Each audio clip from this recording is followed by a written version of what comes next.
เจ้าสบายดีปีใหม่ลาวกับบรรดาแขกที่มีเกียรติทั้งท่านหญิงและท่านชายข้าพเจ้าทุนใจบุภาพันธ์จากองค์การอนามัยโลกขออนุญาตตั้งหน้ากล่าวต้อนรับบรรดาทาน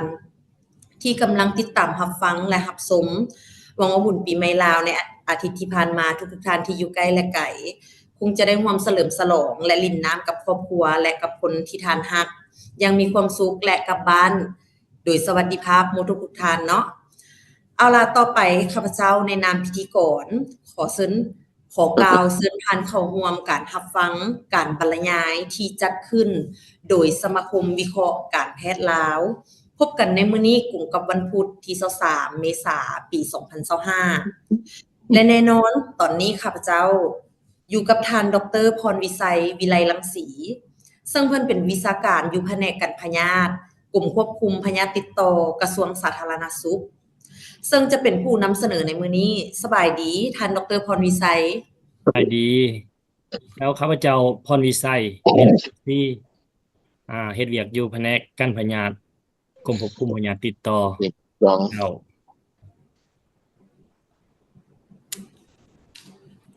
โดยเจ้าเนาะข้าพเจ้ารู้สึกดีใจหลายที่ได้ต้อนรับและร่วมสนทนากับท่านในมื้อนี้เพื่อให้บรรดาท่านได้รับทราบก่อนที่จะเริ่มการบรรยายข้าพเจ้าขอแนะนำประวัติโดยย่อของท่านดรพรวิไสวิไลรังสีเพิ่นได้สำเร็จการศึกษาในระดับปริญญาตรีคณะวิทยาศาสตร์การแพทย์ที่มหาวิทยาลัยวิทยาศาสตร์สุขภาพในปี2013และระดับปริญญาโทสาขา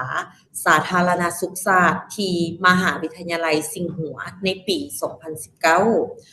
เพิ่นได้เข้าเฮ็ดเวียกเป็นวิชาการแผนกการพยาธิกรมควบคุมพยาธิติดต่อกระทรวงสาธารณสุขตั้งแต่ปี2017จนถึงปัจจุบันนอกนั้นท่านดรพรวิไสวิไลรังสียังได้ผ่านการฝึกอบรมระยะสั้น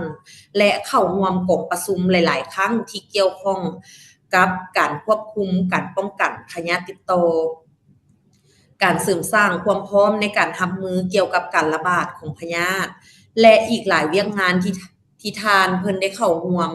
การฝึกอบรมทั้งภายในและต่างประเทศเจ้าบรรดาท่านที่เคารพสำหรับหัวข้อการนำเสนอในมื้อนี้เกี่ยวกับหัวข้อทบทวนการจัดตั้งปฏิบัติแผนยุทธศาสตร์แห่งชาติว่าด้วยการต้านต่อเชื้อจุลชีพต้านต่อยาต้านเชื้อของสปป.ลาวซึ่งจะได้บรรยายมีเนื้อในใจความเกี่ยวกับแผนยุทธศาสตร์ว่าด้วยการต้านต่อเชื้อจุลชีพของปี2010ต้านต่อเชื้อจุลชีพที่ต้านต่อยาต้านเชื้อในปี2019หา2023ความรู้รู้และความเข้าใจเกี่ยวกับเชื้อจุลชีพที่ต้านต่อยาในทั่วโลกและ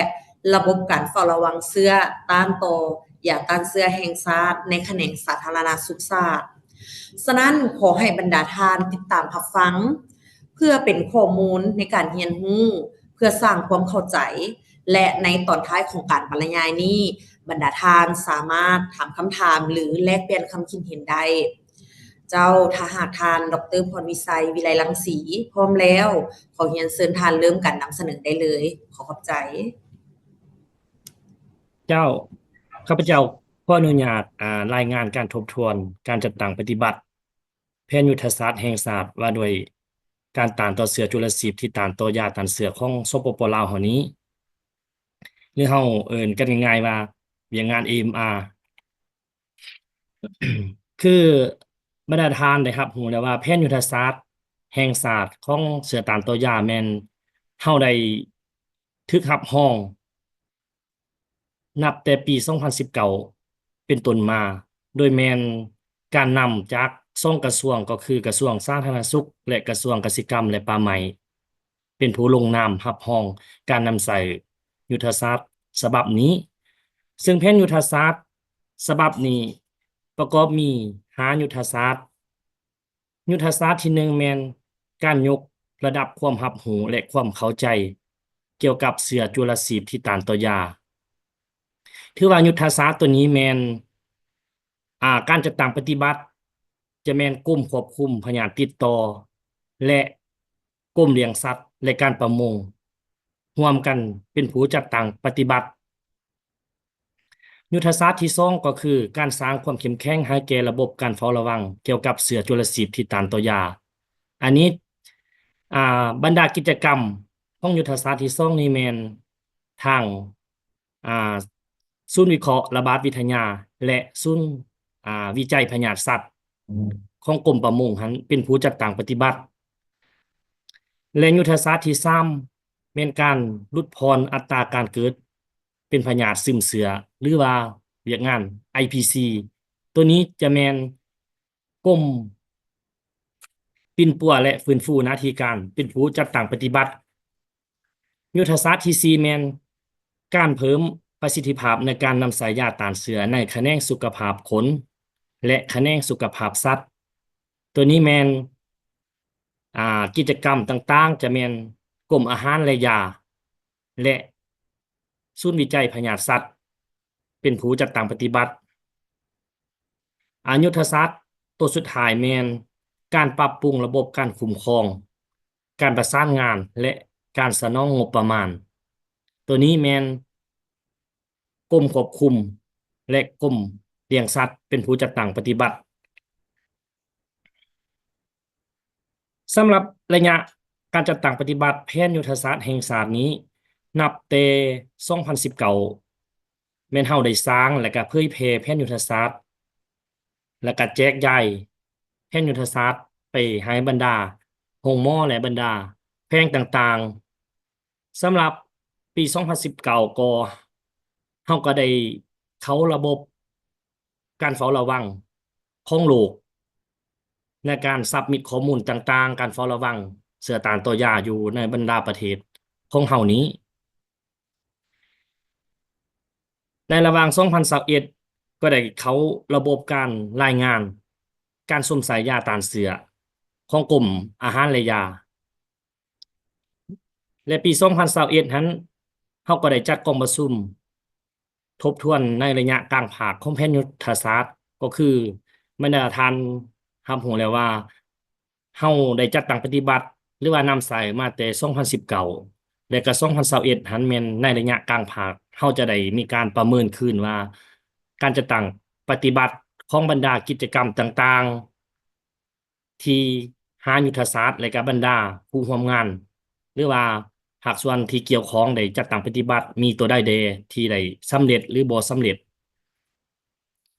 แล้วก็มาปี2023แม่นได้ขยายเป็น12จุดเฝ้าระวังแห่งชาตินั้นก็คือทางจุดเฝ้าระวังของทางศูนย์ระบาดและก็ของโรงหมอมโหสถนั้นทั้งหมด12สายนี้ แล้วก็ปี2023แม่น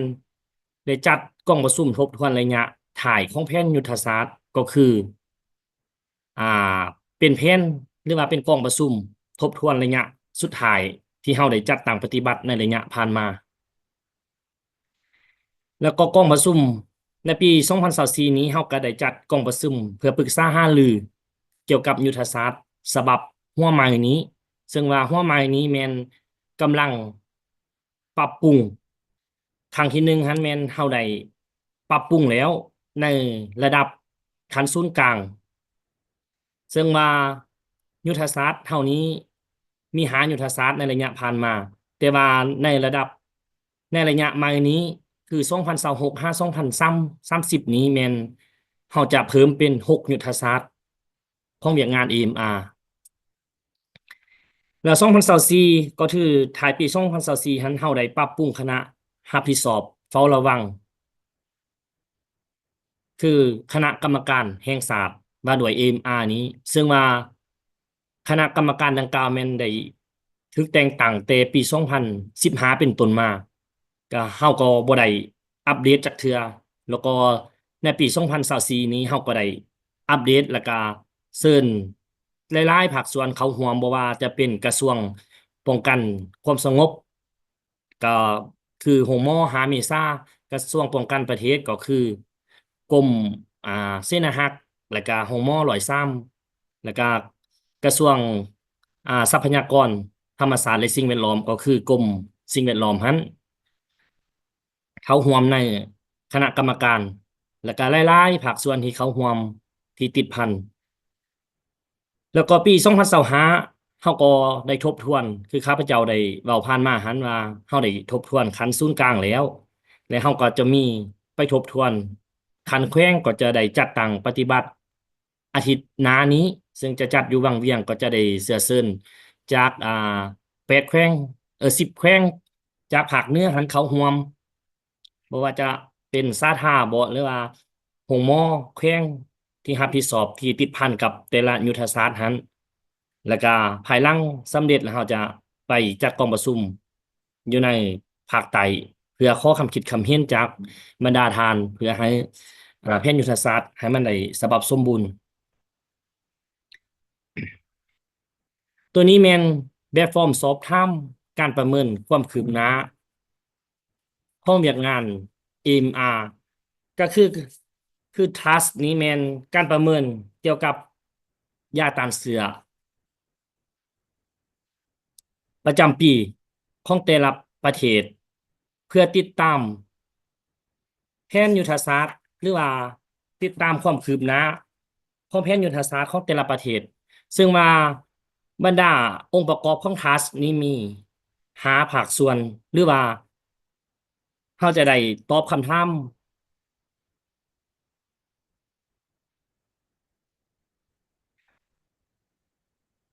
ขอโทษ ซึ่งว่าภาคที่หนึ่งแม่นคำถามเกี่ยวกับรายคะแนนการ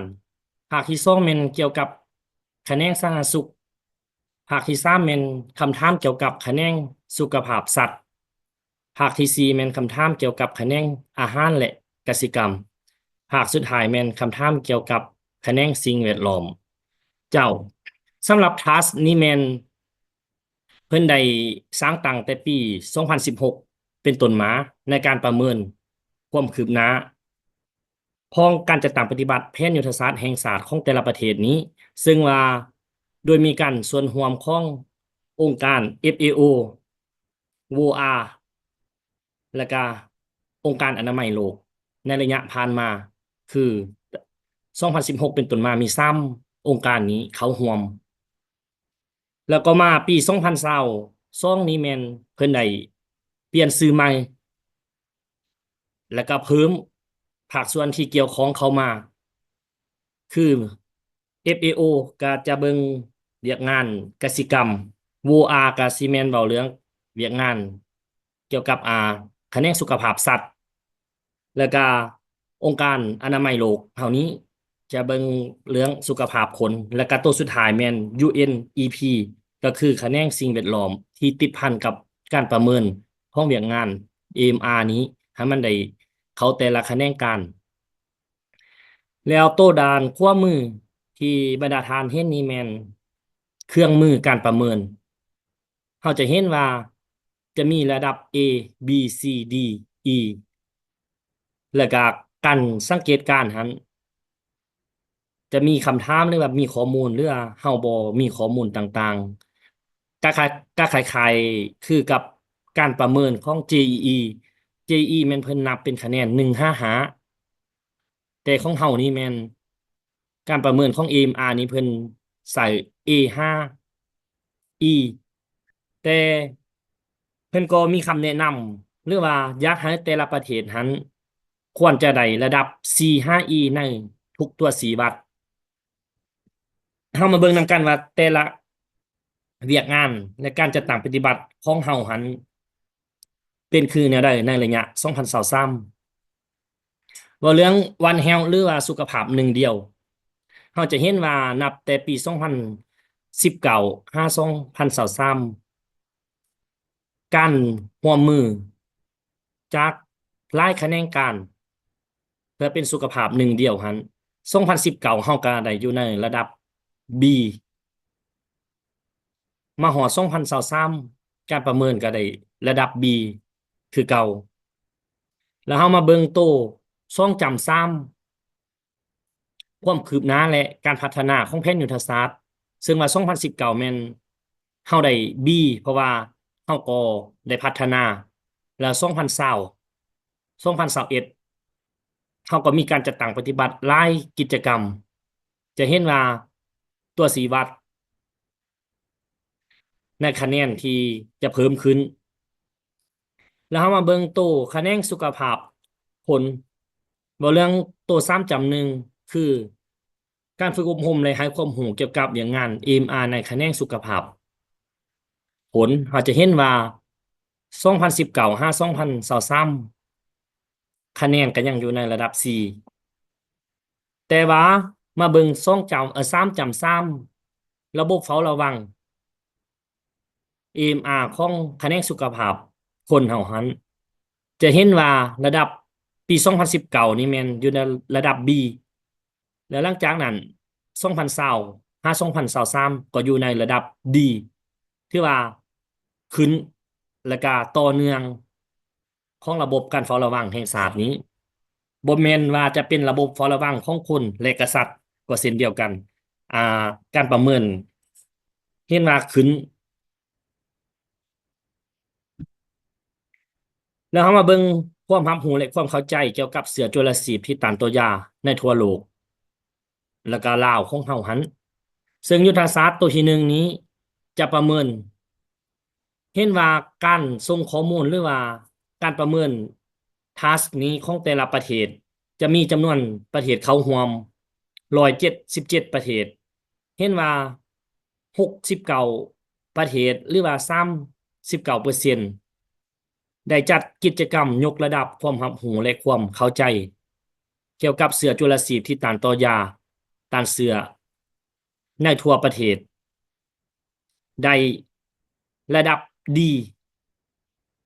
ซึ่งว่าลาวหั้นจะนอนอยู่39%แม่นอยู่ระดับ4ตัวนี้แม่นการจัดตั้งปฏิบัติในระยะผ่านมาของยุทธศาสตร์ตัวที่1นี้แม่นเฮาได้ปลูกจิตสำนึกหรือว่าให้ความรู้ในระยะ ท้ายเดือน11คือว่างานปลูกจิตสำนึกของเวียกงาน AMR ในระยะผ่านมาคือปีกายนี้เราก็ได้พากันย่างแล้วก็เสริมฉลองอย่างเวียกงาน AMR อยู่ส่วนประตูไส้หั้นซึ่งว่าในระดับ4นี้มีความหมายว่ายังมีข้อจำกัดบางกิจกรรมปลูกจิตสำนึกเกี่ยวกับเสือจุลชีพที่ต้านต่อยาในบางท้องถิ่นหรือระดับศาสตร์เกี่ยวกับความเสี่ยงและการปฏิบัติเพื่อแก้ไขปัญหาเสือจุลชีพที่ต้านต่อยาซุ่มใส่บางภาคส่วนที่เกี่ยวข้องแต่ยังบ่ได้ทั้งหมดอันนี้แม่นเฮาก็ได้อยู่ระดับ4สำหรับยุทธศาสตร์ที่2คือทางศูนย์วิเคราะห์ระบาดวิทยาเป็นผู้จัดตั้งปฏิบัติยุทธศาสตร์ตัวนี้แม่นมีจำนวนทั้งหมด177ประเทศในการประเมินและมี103ประเทศหรือว่า58%มีระบบเฝ้าระวังเสือต้านต่อยาแห่งชาติที่ได้มาตรฐานในระดับ 4-5E และมี19ประเทศหรือว่า11%มีการเสื่อมทรานระบบเฝ้าระวังเสื่อมทรานตัวยาต้านเสือกับข้อมูลเวียกงานการสวมใส่ยาต้านเสือหรือว่า AMC และการนำใส่ยาต้านเสือหรือว่า AMU ในคะแนนสุขภาพผลในระดับ E ก็ถือว่าทางของประเทศลาวเฮานี้ก็แม่นนอนอยู่ในระดับดีซึ่งว่ามีระบบเฝ้าระวัง EMR แห่งชาติที่ได้มาตรฐานที่เก็บกำข้อมูลการติดเชื้อจุลินทรีย์ที่พบเหลือในคนเจ็บเขานอนโรงหมอและในชุมชนรวมทางการสร้างเครือข่ายเฝ้าระวังกำหนดห้องวิเคราะห์อ้างอิงแห่งชาติและจุดประสานงานแห่งชาติในการสร้างบทรายงานเกี่ยวกับ AMR สำหรับตัวชี้วัด E มี11%หันแม่นเพิ่นได้เสื่อมทรานแล้วระบบเฝ้าระวังข้อมูล MRMC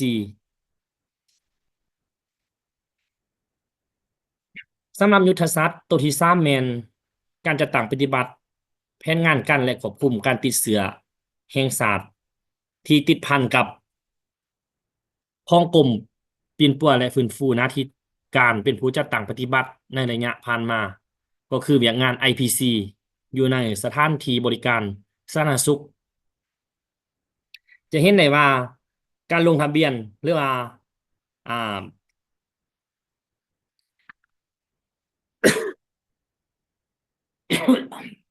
การประเมินทั่วโลกนั้น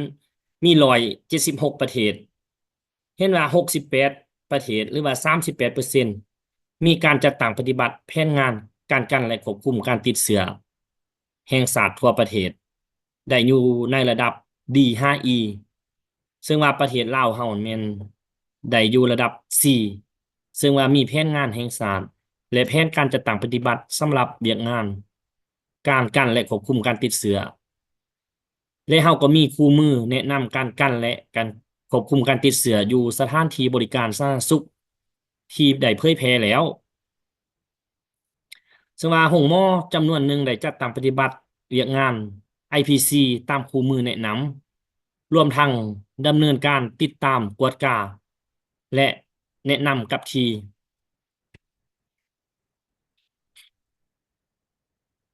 สำหรับยุทธศาสตร์ตัวที่4ที่ติดพันกับกลุ่มอาหารและยา และกรมเลี้ยงสัตว์และการประมงสำหรับภาคนี้แม่นข้าพเจ้าจะเว้าเรื่องการนำใส่หรือว่าการสวมใส่ยาต้านเชื้อในแขนงสุขภาพคนการประเมินในทั่วโลกแม่น177ประเทศเห็นว่า85ประเทศหรือว่า48%มีการติดตามกันค่ายาต้านเชื้อในระดับศาสตร์อยู่ในระดับ 4-5E ซึ่งว่าลาวเฮาก็นอนอยู่ในระดับ4การค้ายาต้านเสือทั้งหมดแม่นได้ติดตามในระดับศาสตร์หรือมีการติดตามการนำสายยาต้านเสืออยู่ระดับแขวงตัวนี้แม่นระบบการติดตามการส่งสายยาต้านเสือแม่นของเฮาแม่นในขั้นศูนย์กลางและระดับของหม้อแขวงแม่นได้จัดตั้งปฏิบัติในระยะผ่านมาแล้วสำหรับ47ประเทศหรือว่า27%บ่มีแผนการหรือบ่มีระบบการติดตามการสวมใส่ยาต้านเสือถึงว่าบ่มีข้อมูลหรือว่าเอกสารต่างๆที่ว่าติดตามการสวมใส่ยาต้านเสืออยู่ในประเทศนั้นๆเพราะถึงว่า47ประเทศ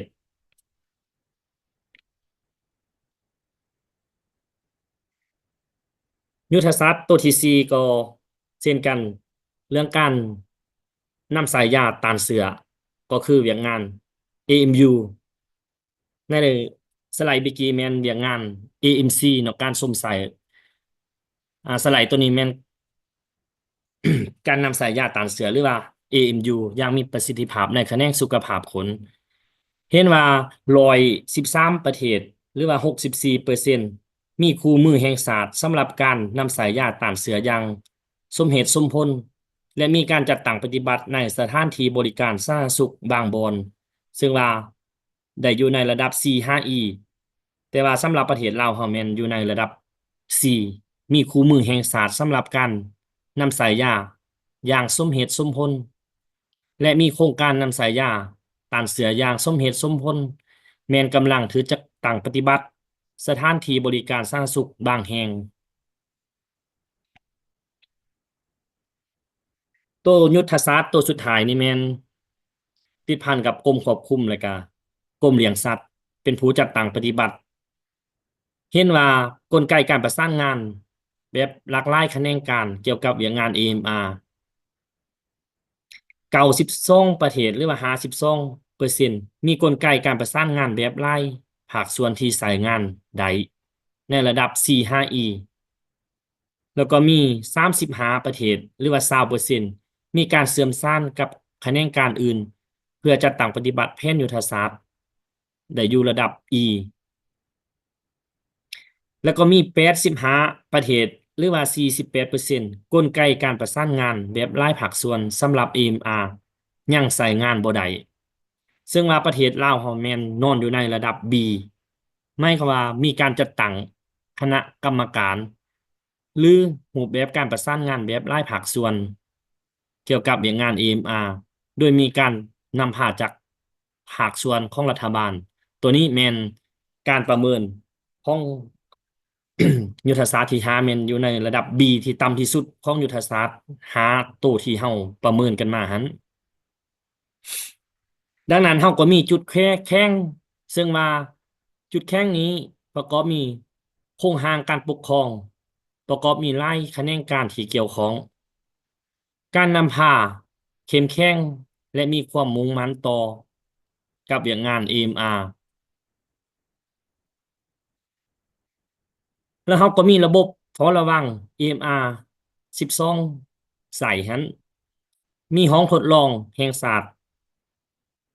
เบิ่งภาพรวมการรับประกันคุณภาพและสืบสวนสอบสวนการระบาดและมีระบบเฝ้าระวังการสวมใส่ยาต้านเชื้อหรือว่า AMC แห่งศาสตร์ที่ปกคลุมไปด้วย22แห่งคือ5โรงหมอศูนย์กลางและ17โรงหมอแขวงสำหรับเวียกงาน AMU เฮามีคู่มือติดตามการนำใส่ยาต้านเชื้อแห่งศาสตร์และก็สำหรับเวียกงาน IPC เฮามียุทธศาสตร์และมีเครื่องมือติดตามและก็ได้ฝึกอบรมเวียกงาน IPC ในทุกระดับหรือว่าทุกแห่งแต่บ่ครบทุกเมืองที่เฮาได้จัดตั้งปฏิบัติในระยะผ่านมายกสูงความรับรู้เกี่ยวกับ AMR ระหว่างบรรดาภาคส่วนที่เกี่ยวข้องแล้วเราก็ได้เอาระบบหรือว่าข้อมูล AMR AMU เขาในระบบ GAS ในการรายงานของโลกนั้นเรามีจุดแข็งแล้วเราก็มีจุดอ่อนซึ่งว่าจุดอ่อนนี้เราจะมีกิจกรรมการส่งความรับรู้อย่างจำกัดในบรรดาชุมชนและประชากรที่มีความเสี่ยงหรือว่าชนเผ่า การคาดการประเมินทางด้านคุณภาพและปริมาณของข้อมูล AMR การนำใส่ข้อมูลและหลักฐานระดับศาสตร์อยู่ในระดับต่ำเขาในเวียกงานก๊าซหั้นและการลงทุนในเวียกงาน IPC หรือว่าและเวียกงาน WASP หั้นยังบ่ชัดเจนสำหรับโอกาสเขามีความก้าวหน้าอย่างชัดเจนทางด้านการนำพาและความมุ่งมั่นและการเฝ้าระวังเขามีระบบเครือข่ายเฝ้าระวังซึ่งเป็นบรมสิทธิ์แห่งศาสตร์ทางด้านสุขภาพของเฮาหั้นแล้วก็มีความสนใจเพิ่มขึ้นในการเฮ็ดค้นคว้า EMR แบบเอาหลายแขนงการเข้ากันสำหรับภัยข่มขู่นี้แม่นระบบเฝ้าระวังดำเนินด้วยโครงการถ้าโครงการเฮาหมดแล้วก็ระบบเฝ้าระวังก็เฮาต้องได้สองงบประมาณหรือสนองงบประมาณเพื่อติดตามการเฝ้าระวังของ EMR ขั้นต่อไปแล้วก็นักสัตวแพทย์ที่จบการศึกษาแม่นยังมีน้อยทุนสากลมีขอบเขตนำใส่ในการสนับสนุนเวียกงาน AMR อันนี้แม่นเฮามีจุดแข็งจุดอ่อนโอกาสและก็มีภัยข่มขู่เจ้าอันนี้แม่นการประเมินการจัดตั้งปฏิบัติกิจกรรมคือข้าพเจ้าเว้ามาหั่นว่ายุทธศาสตร์เท่านี้มีแผนยุทธศาสตร์เฮามี5ยุทธศาสตร์แต่ว่ายุทธศาสตร์ที่บรรลุได้ตามเป้าหมายหลายกว่าหมู่จะเห็นว่ายุทธศาสตร์ที่3ก็คืออันสีเขียวนี้แล้วบรรลุได้บางภาคส่วนที่หลายที่สุดแม่นยุทธศาสตร์ที่2ของศูนย์ระบาดหั้นเป็นผู้จัดตั้งปฏิบัติใน4เรื่องนี้และยุทธศาสตร์ที่บ่บรรลุตามเป้าหมายก็คือยุทธศาสตร์ที่5ก็คือข้าพเจ้าว่าหั้นการประเมินแม่นอยู่ในระดับ B ที่ต่ำที่สุดของการประเมิน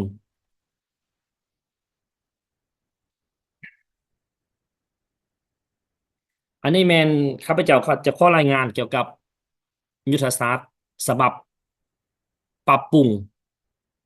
หัวใหม่นี้ในระยะ2026-2030หั้นซึ่งว่าข้าพเจ้าได้รายงานว่ายุทธศาสตร์หัวเก่าหั้นมี5 ยุทธศาสตร์แต่ว่าเราจะได้ปรับขึ้นเป็น6เพิ่มการค้นคว้าเข้าไปซึ่งว่าเราจะได้ปรับปรุงวิสัยทัศน์เป้าหมายจุดประสงค์อิงตามข้อมูลและคำคิดเห็นจากกองประชุมปรึกษาหารือต่างๆเพื่อมาปรับปรุงให้มันครบถ้วนและสมบูรณ์ภายหลังเราได้จัดกองประชุมแล้วเราจะได้รายงานผลการปรับปรุงให้ภาคส่วนที่เกี่ยวข้องและก็เราจะได้จัดกองประชุม2 ครั้งคือข้าพเจ้าว่ามาหั้นเพื่อจะได้ขอคำคิดคำเห็นจากบรรดาแขวงหมแขวงต่างๆผู้เฮ็ดเวียกตัวจริงเพื่อให้มันสอดคล้องกับแผนยุทธศาสตร์เฮาหั้นและก็บางโครงร่างแผนยุทธศาสตร์แห่งชาติแล้วภายหลังนั้นจะได้แม่นทบทวนคืนบรรดาคำเห็นต่างๆเรือคำเสนอต่างๆจากทั่วประเทศมาแล้วเราจะได้จัดกองประชุมครั้งสุดท้ายแล้วก็จะได้จัดพิมพ์แล้วก็เผยแพร่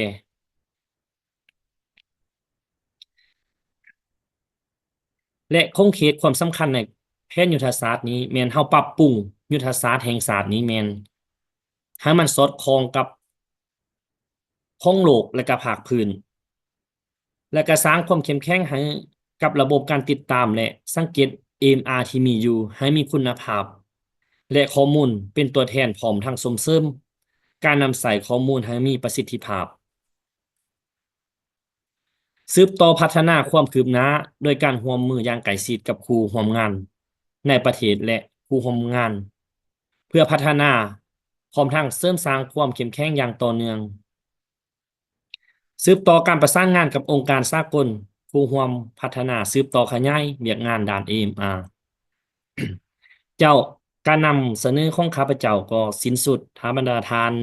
มีคำคิดคำเห็นหรือว่าสนใจตัวใดเราก็สนทนากันได้เนาะขอขอบใจเจ้าที่ผ่านไปก็แม่นการนำเสนอของท่านดรพรวิไสวิไลรังสีท่านใดที่มีคำถามหรืออยากประกอบคำคิดคำเห็นเพื่อเป็นการแลกเปลี่ยนสนทนากันในตอนนี้ขอเชิญเลยเด้อเจ้า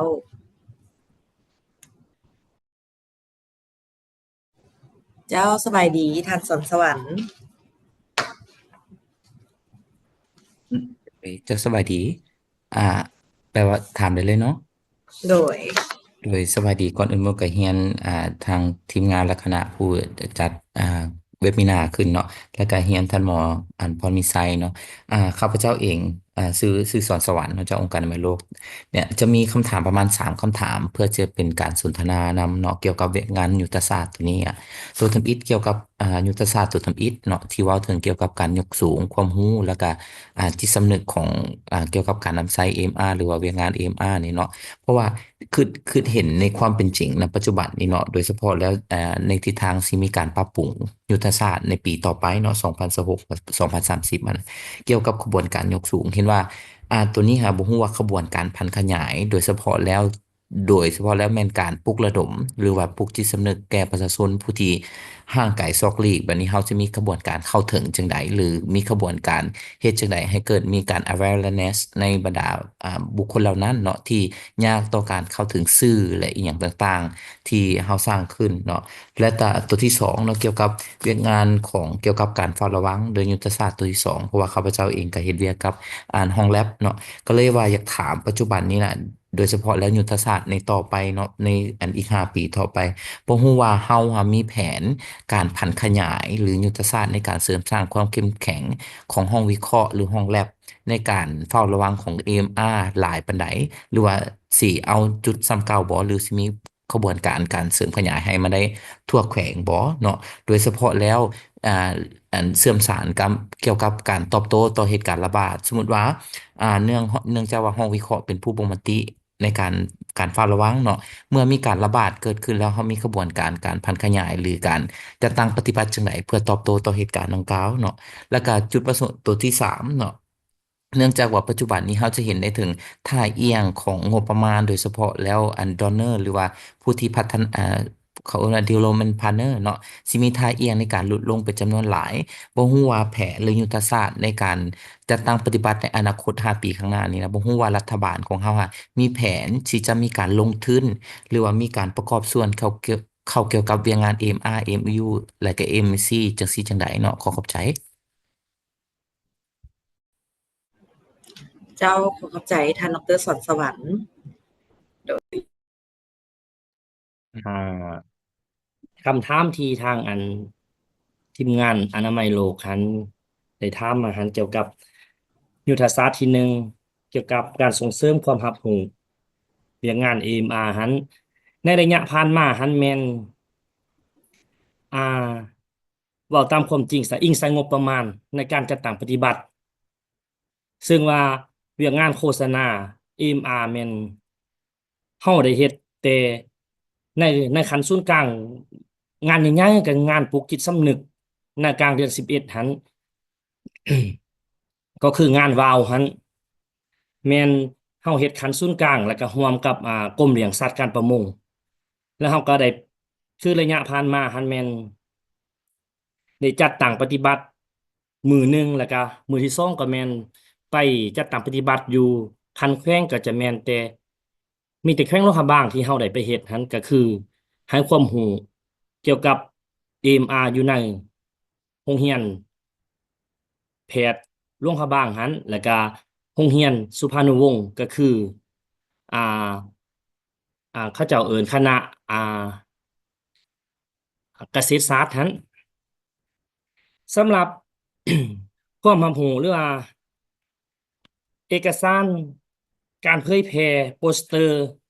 เขาก็มีสื่อสิ่งพิมพ์ต่างๆในการเผยแพร่เวียกงาน AMR แต่ว่าสิให้ฮอดขั้นพื้นฐานหรือว่า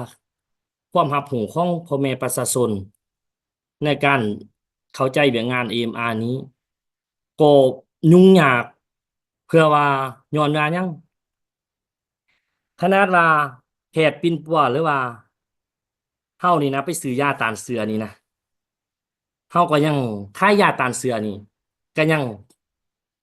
ง่ายๆหรือว่าผู้ไปซื้อก็ซื้อบอกเอาว่าอยากได้ยาหยังอันนี้ก็เฮาก็มีแผนยุทธศาสตร์จะได้ปรับปรุงกันคืนว่าการเข้าถึงความรับรู้ของแต่ละภาคส่วนบ่ว่าจะเป็นแขนงสุขภาพคนแขนงสุขภาพสัตว์และแขนงสิ่งแวดล้อมอันนี้เราก็จะมีแผนปรับปรุงคืนอยู่สำหรับข้อที่2แม่นระบบการเฝ้าระวังเราก็มีเครือข่ายทั้งหมดก็คือบรรดาทานโห12จุดหั้นแต่ว่าหลายๆทานก็อยู่กองประชุมกันถามอยู่ว่าเราจะมีแผนขยายใส่บ่แต่ว่าส่วนหลายเราก็อิงใส่งบประมาณทางด้านสนับสนุนของภาคส่วนต่างๆในการเฝ้าระวังหั้นและการเสื่อมสานเวียกงานข้อมูลการเฝ้าระวังทางด้านของคนและก็ของสัตว์เราก็ยังเฮ็ดบ่ทันใดเทื่อแต่ว่ายุทธศาสตร์ฉบับใหม่นี้เรามีแผนจะเสื่อมทรานการเฝ้าระวัง AMR อยู่ในแขนงสุขภาพคนและแขนงสุขภาพสัตว์เจ้าโดยเป็นจังใดท่านสอนสวรรค์สำหรับคำตอบมีหยังเพิ่มเติมบ่โดยสบายดียังคำถามอีกอันหนึงโดยเฉพาะว่าเรื่องงบประมาณทางภาครัฐบาลเนาะเพราะว่าอันอีกเทื่อหนึงเนาะเพราะว่าเนื่องจากปัจจุบันนี้เราจะเห็นได้ซึ่งสภาพการของทั่วโลกเนาะที่มีการลดลงของผู้ให้ทุนเนาะดังนั้นในยุทธศาสตร์หรือว่าการพันขยายยุทธศาสตร์ในปี5ปีอีกต่อไปเนาะ2026 30นี่นะบ่ฮู้ว่าทางรัฐบาลหรือว่ายุทธศาสตร์เองมีวิธีแก้ไขจังไดหรือว่ามียุทธศาสตร์จังไดในการลงทุนของทางภายในโดยเฉพาะภาครัฐเองในการลงทุนของกิจกรรมดังกล่าวเนาะขอบใจเจ้าสำหรับเพื่อความยืนยงของบรรดากิจกรรมต่างๆที่ได้รับการสนับสนุนในระยะผ่านมาทั้งแขนงการของรัฐเฮานี่นะ ว่าจะเป็นกิจกรรมต่างๆในระยะผ่านมาก็อันนี้ก็เว้าความจริงซะเนาะเฮาก็ได้เสนอข้อไปแล้วก็ข้อไปในการจัดตั้งปฏิบัติกิจกรรม AMR นี้เฉพาะยุทธศาสตร์ที่1กับยุทธศาสตร์ที่5นี่นะทางกรมควบคุมนับแต่ข้าพเจ้าอ่าเฮ็ดเวียกตัวนี้แล้วก็ยุทธศาสตร์นับแต่2019เป็นต้นมาเพื่อของบประมาณของรัฐ จัดกิจกรรม AMR ยังบ่ทันได้รับเทื่อแต่ว่าอยู่ในแผนยุทธศาสตร์หั้นแม่นเฮามีอ่าเขียนไว้ว่าในการสนับสนุนเวียกงานของ AMR นี้เฮาจะของงบประมาณหรือว่าจัดเป็นบุริมสิทธิ์เพื่อบุริมสิทธิ์ของเวียกงาน AMR เพื่อของงบประมาณของรัฐให้ได้หลายเพิ่มเท่าที่จะเฮ็ดได้เจ้า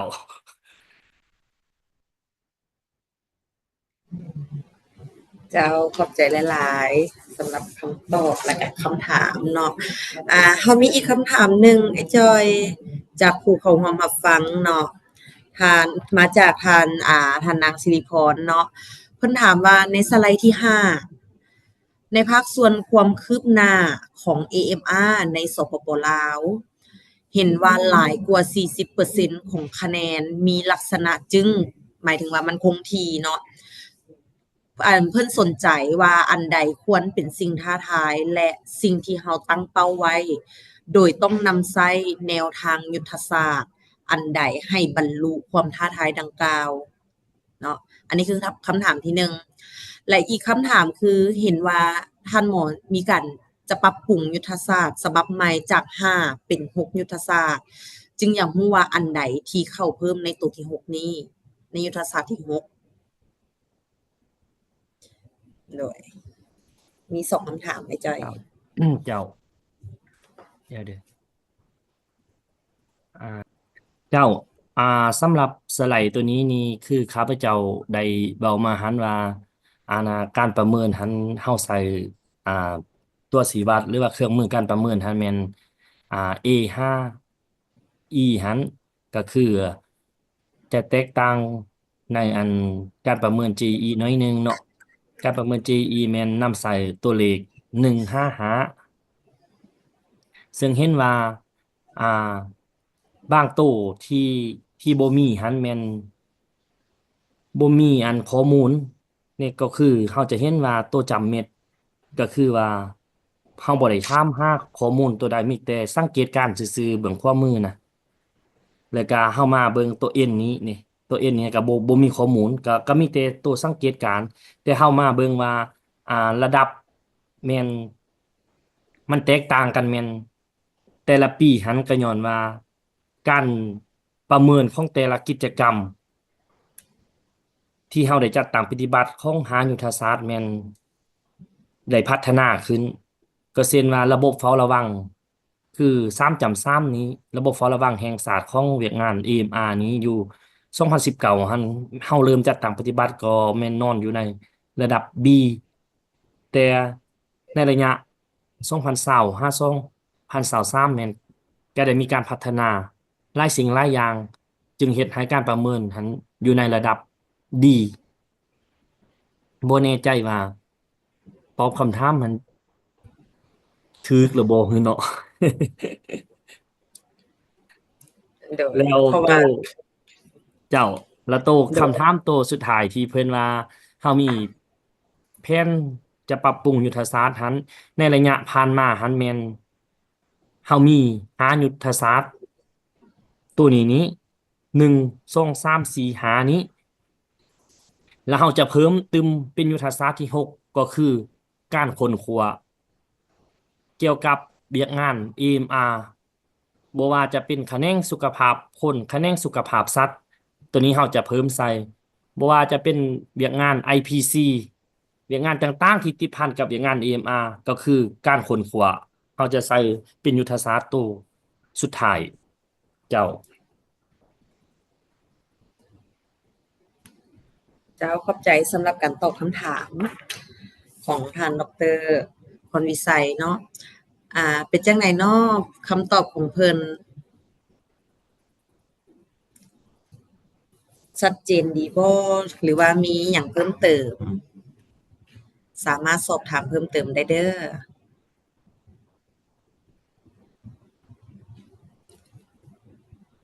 โอเคเพิ่นว่าชัดเจนดีแล้วใจเพราะว่าเพราะว่าคันท้าตัวได้บ่ชัดเจนก็สิได้ให้ทีมงานเฟโลหรือว่าภาคส่วนที่จัดตั้งปฏิบัติ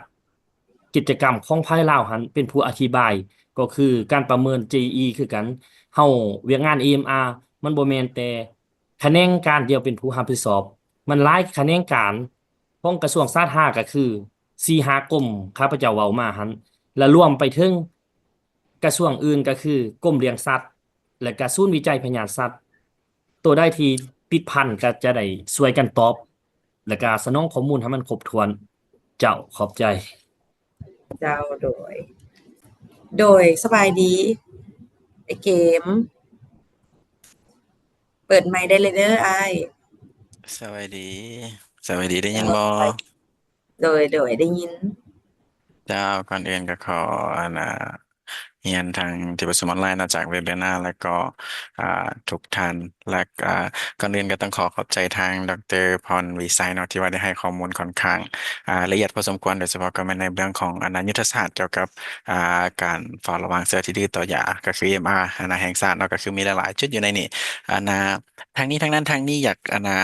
ข้าพเจ้าเป็นเกมมุสลิมเดอร์จากองค์การไม่รู้เป็นผู้ช่วยเวียกงานเฝ้าระวัง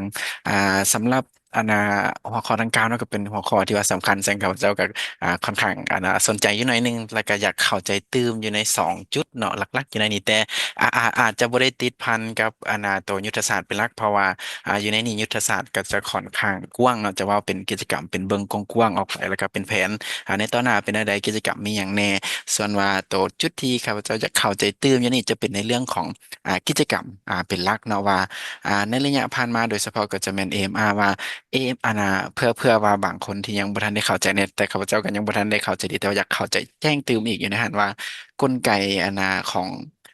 ระบบเฝ้าระวัง AMR เนาะมีลักษณะเป็นจังไดก็คือเฮามีภาคส่วนใดแน่เข้ามาเกี่ยวข้องอยู่ในหั้นก็คือเฮาเฮ็ดจังไดแน่จังว่า AMR มีการกวดพบแนวใดบ่กวดพบแล้วเฮ็ดแนวใดกวดพบเชื้อที่ดื้อต่อยาเนาะแล้วเฮ็ดแนวใดเนาะทางบัวจะเป็นเรื่องสุขภาพสัตว์เองแล้วก็สุขภาพคนเองเฮาได้มีการ พัวพันประสานงานกันแนวใดอยู่ในณจุดนี้และจุดที่สองก็คืออ่าอยากเข้าใจเติมเพราะว่าอยู่ในนี่เนาะเห็นเป็นไทม์ไลน์เข้ามาก็คือ MR ก็ถือถือว่าเขาได้เริ่มจะตั้งปฏิบัตินับตั้งแต่ปี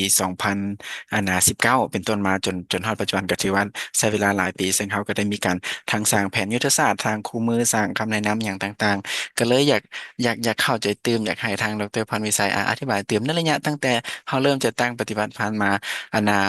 เขามีจุดใดที่พ้นเด่นจุดใดเป็นคีย์ไฮไลท์ในบอในช่วงเวียกงานเฝ้าระวังตัว MR ตัวนี้ของพวกเขานี่หรือว่ามีเหตุการณ์ในบอที่พ้นเด่นหรือว่าสิ่งท้าทายหลักๆที่เราเจอในระยะดังกล่าวมีอย่างแน่เนาะเพราะว่าเห็นอยู่ในสไลด์ช่วงท้ายๆเมื่อเนาะคือว่าเห็นระบุไว้อยู่ในหันถึงว่าอ่าจุดดีจุดแข็งอหย่างต่างๆเนาะอยู่ในหันมีคือเขามีทั้งห้องวิเคราะห์แห่งชาติเขามีจุดเครือข่ายเฝ้าระวังเขามีหลายๆอย่างอยู่ในหันแล้วก็อาจจะเป็นการดีทางว่าเข้าใจเติมว่าโอเคมีจุดดีหรือว่าอันน่ะสิ่งที่พ้นเด่นในระยะผ่านมามีอย่างแน่โดยสองจุดหลักๆขอบใจหลายเจ้าขอบใจหลายๆไอ้เกมสำหรับคำถาม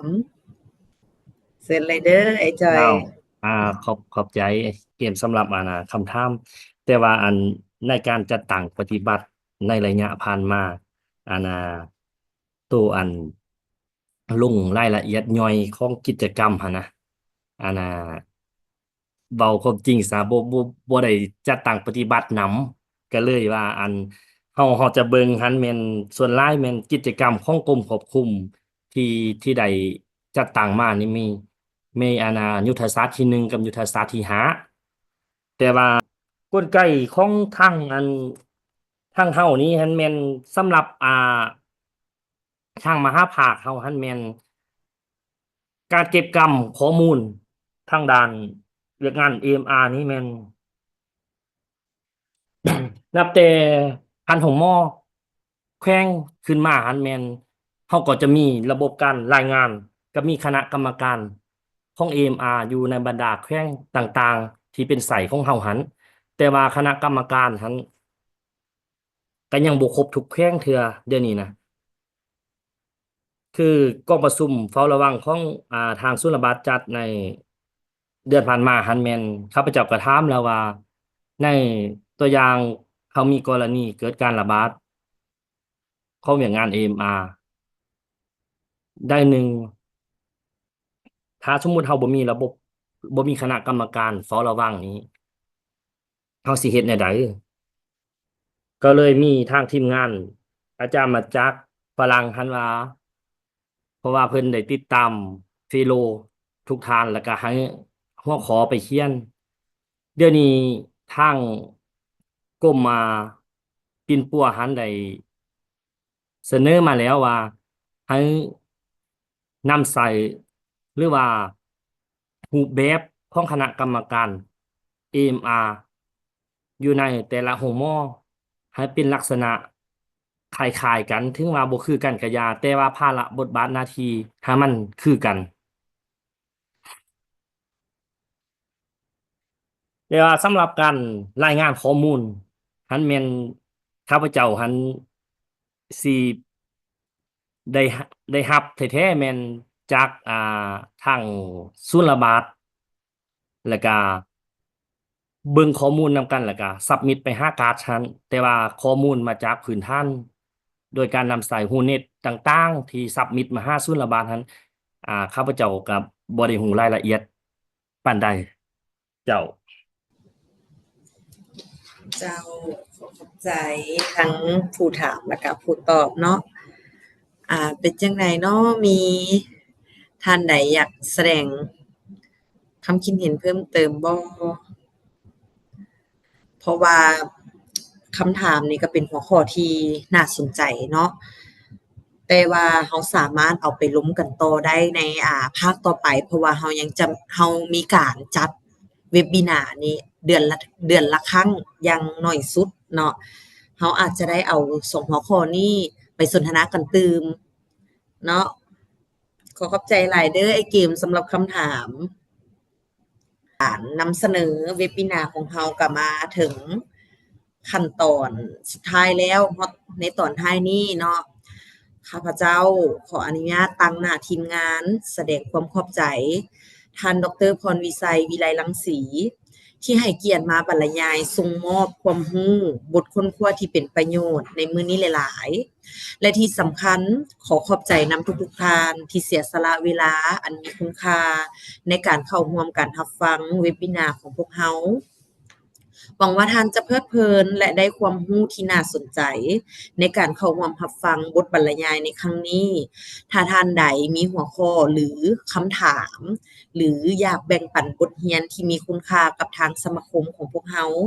ท่านสามารถส่งหัวข้อและเบอร์โทรติดต่อของท่านไว้ในข้อความของเพจ Facebook ของพวกเราได้แล้วพวกเราจะติดต่อท่านกลับไปในภายหลังท่านสามารถติดตามหัวข้อที่นำเสนอได้ที่นำเสนอภายหลังได้ตืมที่เพจ Facebook ของพวกเราเนาะและติดตามหัวข้อนำเสนอในเดือนต่อไปจะเป็นท่านใดหรือหัวข้อใดที่น่าสนใจติดตามกันตืมผ่านทางเพจ Facebook สมาคมของพวกเราตืมได้ขอบใจ